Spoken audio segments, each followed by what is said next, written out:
direto da Casa de Leitura do Legislativo Caxiense para mais uma edição do Café com Letras. E quem nos brinda com a sua presença é a escritora Emily Polly, com o título O Poder do Amor, Psicografia Espírita. Voltamos aqui à literatura, chamada literatura da psicografia, com essa obra aqui que as pessoas vão entender melhor no decorrer do nosso bate-papo.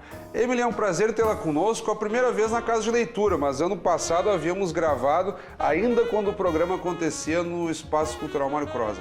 Olá, Fábio. Eu que agradeço mais uma vez a minha presença aqui e é uma honra estar aqui para divulgar agora minha segunda obra. Naquela oportunidade tratávamos de uma luz entre as trevas. O teu contato com espíritos e essa transcrição por meio da técnica de psicografia, que é uma situação muito específica daquelas pessoas que têm o chamado dom de mediunidade no âmbito do espiritismo. Eu gostaria que nesse primeiro momento tu fizesse uma introdução, uma explicação de como é que funciona esse processo para quem não é familiarizado com o meio e depois nós entramos na história propriamente dita. Bom, dizer assim, contato com o espiritismo ou com o espírito soa meio estranho para quem desconhece. No caso da psicografia, no meu caso, acontece telepaticamente. A história vai se passando, ou eu vejo as cenas da história, ou ela vai se passando na minha cabeça e eu vou digitando, no caso eu digito. E aqui, basicamente, nós temos dois protagonistas, a Sarah e o Brian. Eles começam, pelo que se entende, não identificas de forma muito explícita a questão de idade, mas fica muito claro que são jovens ali. E aí tu tentas traçar uma experiência de vida envolvendo uma relação amorosa entre eles, depois com dificuldades, ela tem problemas, posso dizer até do ponto de vista mental, né? Internada e tal, até que ela chega ao caso, morre, mas eu não quero aqui também antecipar o desfecho de forma tão categórica de como se dá o livro. Como é que se deu esse relato de ambos? O texto é narrado em primeira pessoa, predominantemente pelo relato do Brian. Em alguns momentos surge também a Sarah. Qual o espírito que falou contigo, propriamente dito, nesse caráter da mediunidade, da psicografia, como já abordamos na largada? Como é que se deu esse processo, esse contato para daí a transcrição do enredo que está aqui na obra O Poder do Amor? Primeiro eu penso assim, que história vai interessar mais os adolescentes assim. Daí depois a história vai se passando na minha cabeça e eu vou escrevendo.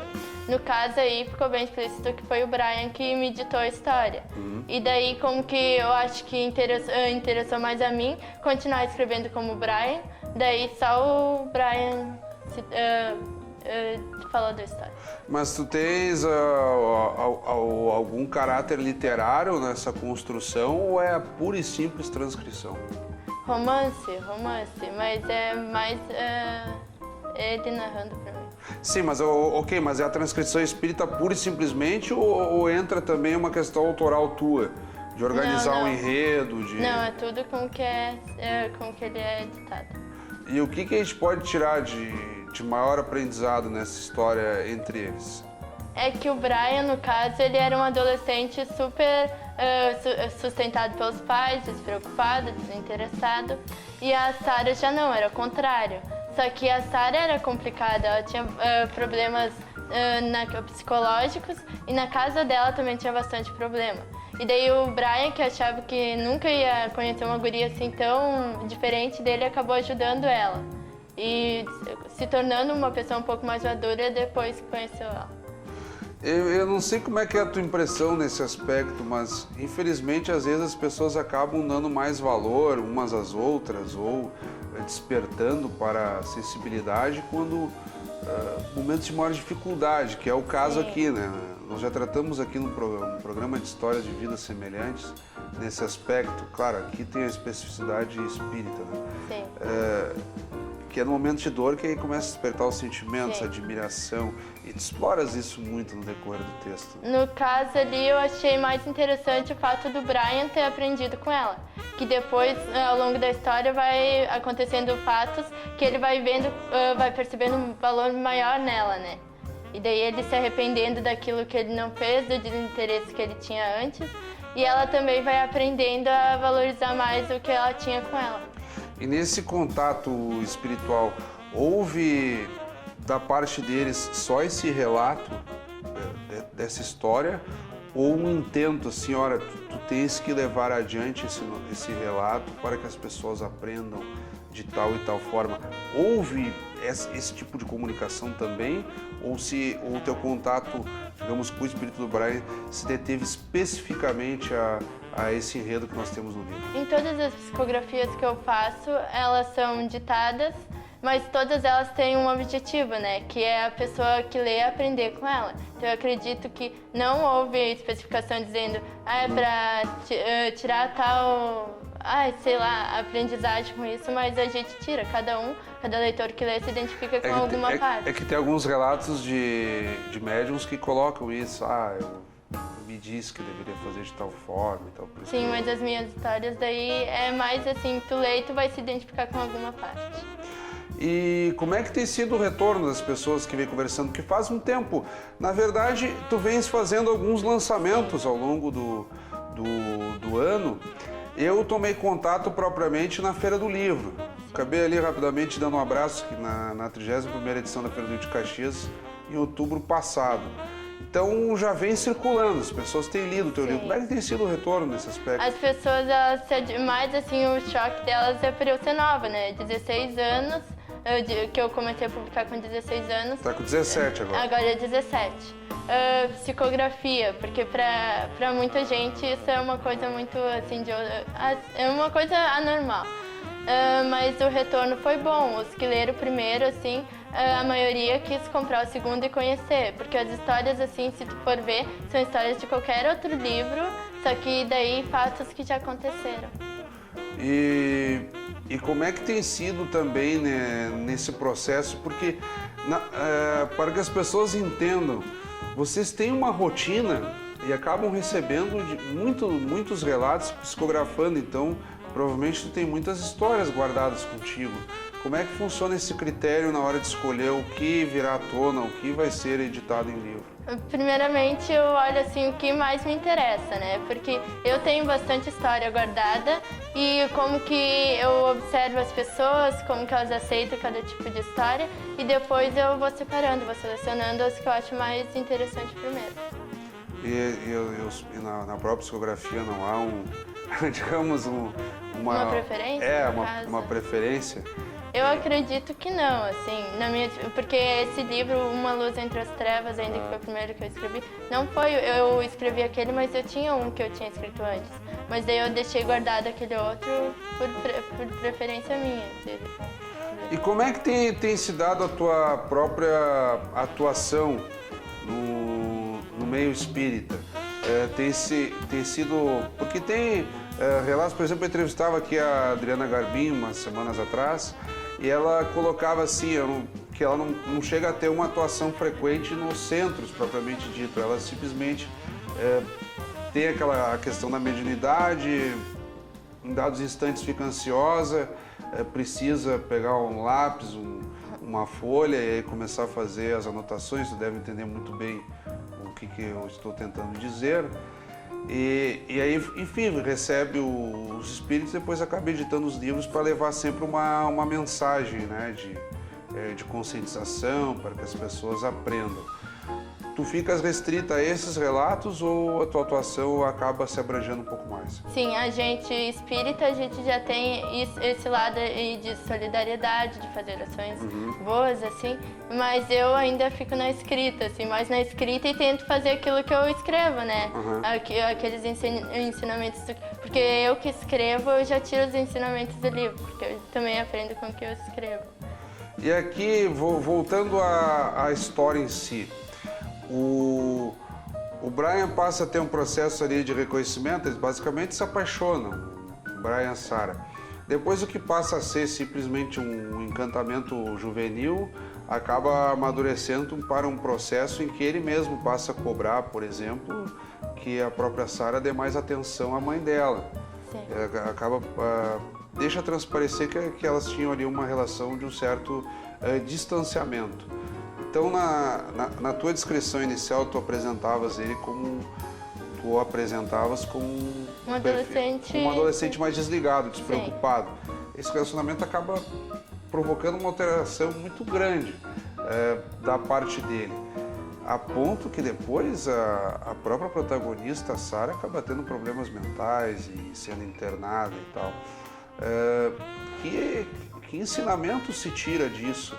Talvez é a própria relação amorosa que provoca essas alterações, ou para além disso, é aquela ideia do aprendizado humano mesmo, a convivência em si.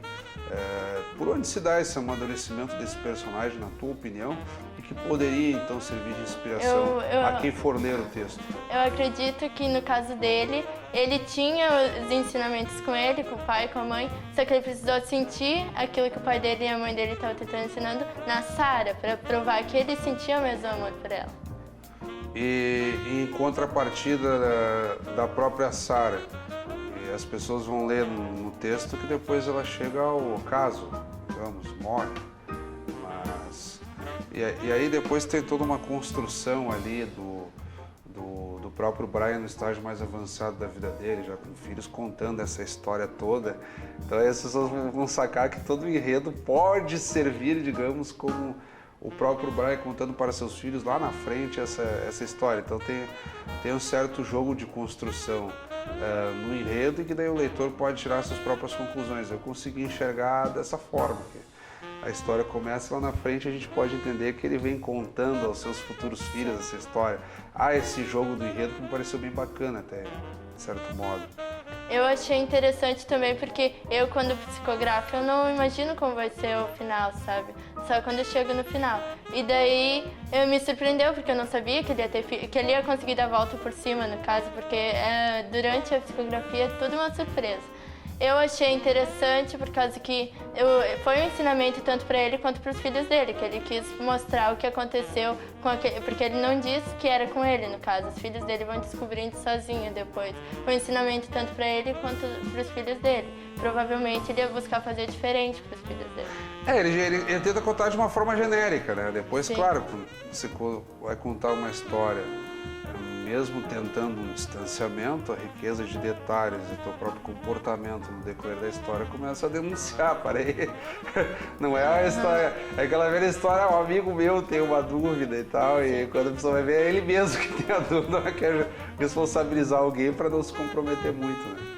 Parece ser o caso quando citas aí. Depois também, quando ele volta lá pra onde que tudo aconteceu, e daí ele volta a recordar de tudo, e daí os filhos dele ainda pedem pra ele, que ele tocava violão também, acho bem interessante, que ele tocava violão, os filhos dele pedem pra ele recordar, e ele fica meio receioso, assim, por causa que ele tem medo de voltar ao passado, relembrar o passado, e daí depois ainda ele revê tudo, e como se acontecesse com ele de novo a história.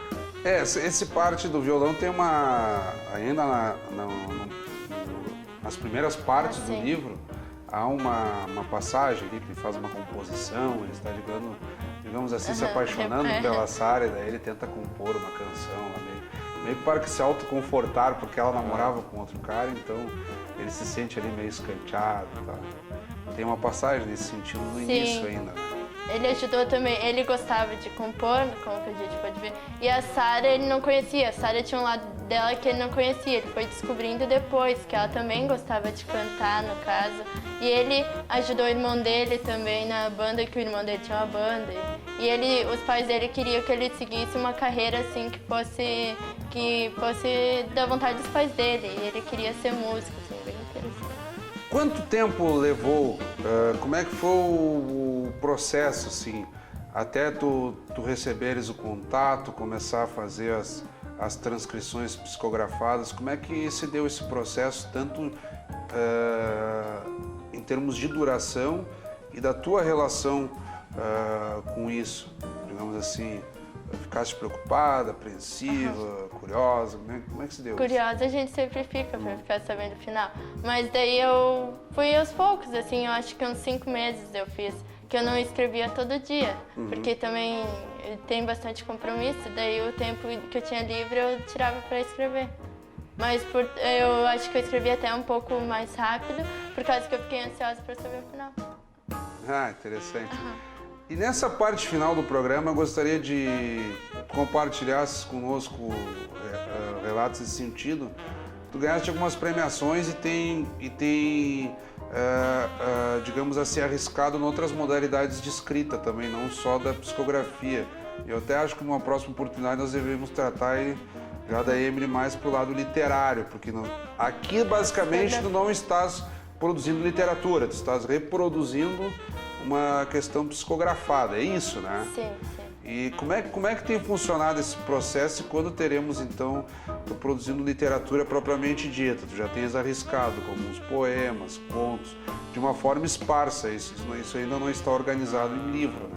A psicografia acontece já por causa que a gente já tem o conhecimento para fazer psicografia, né? Senão qualquer um poderia psicografar. Mas no meu caso eu faço os poemas, faço os contos, tudo com o que eu já li, com a minha experiência, mas eu acredito que tem um pouco da inspiração espírita, no caso. Que já que eu já sou preparada para isso, no caso, daí eu uso um pouco da minha criatividade junto com a inspiração. Quando é que teremos aí um livro de literatura propriamente, seja na poesia ou nos contos? Eu já estou escrevendo. Ah, tu já está escrevendo? Já estou escrevendo, já escrevo. Só que daí eu acho mais interessante a psicografia, porque as histórias de vida são mais, eu acho que toca mais as pessoas. Mas as minhas obras também são sendo escritas. Então, com as minhas palavras. Então lá adiante, claro, aí tu vais precisar ter todo o cuidado e reserva até para que daqui a pouco o pessoal do meio espírita não te cobre, né? Mas vem cá, dessa vez a psicografia eu estou produzindo literatura, então tem que ter essa reserva até para não gerar ambiguidade e questionamentos, né? Mas tanto na história espírita quanto a que propriamente que eu escrevo, não modifica muita coisa. Só porque daí não é ditada, sabe? É a história que eu escrevi, mas eu acredito que tem um pouco da inspiração espírita. Vai entrando, daqui a pouco vai conjugando, mas claro, com toda a possibilidade tu deixas claro o que é o que, né? Então sim, isso, sim. acho que aí fica resolvido. Eu quero te agradecer, Emily, fazia tempo que não conversávamos aqui no âmbito do programa, mas fora do programa já volta e meia nos cruzamos.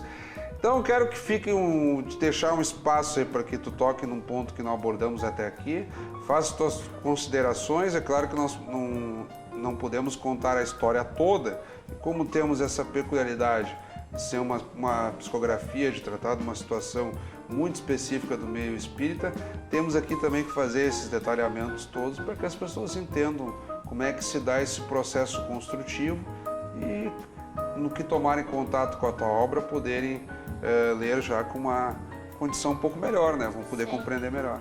Eu queria agradecer primeiramente pelo programa, pela participação. Eu tenho a minha página no Face, que daí eu coloco meus poemas, minhas obras. Se alguém se interessar, é só pesquisar pelo meu nome, Emily Poli. E eu acho que as pessoas que desconhecem, seria bom elas,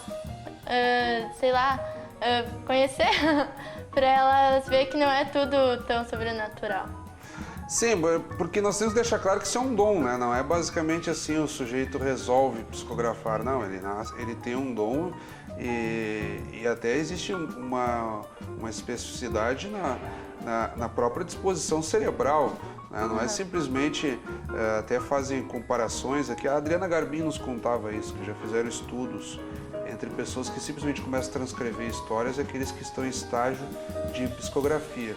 O cérebro mesmo se comporta de uma forma diferente, então não é uma brincadeira, né? Sim, eu não digamos um dom, assim, mas uma preparação. Claro. Porque eu acho que tem bastante escritor que psicografa, só que às vezes não sabe que psicografa. Que daí, de repente, dá aquela dor de cabeça, dá aquela vontade de escrever, e daí tu escreve e alivia. Eu acho que tem um pouco de psicografia também. Então tá, fica a provocação para ti. Já conhecemos a Emily aí da parte psicografada. Eu quero que daqui uns meses tu retornes para cá, já trazendo um pouco de poesia e contos aí, que até para tua idade tem produzido razoavelmente bem aí as quantidades de histórias, né? Mais uma vez quero te agradecer. Tá bom, eu que agradeço. Conversamos então com a Emily Poli, que nos trouxe aqui a obra O Poder do Amor, tratando de novo da psicografia espírita, essa diversificação que tentamos dar aqui no Café com Letras, os mais diversos estilos de escritas e de livros. Como sempre, convidamos a todos que continuem acompanhando a programação do nosso canal 16. Até o nosso próximo encontro.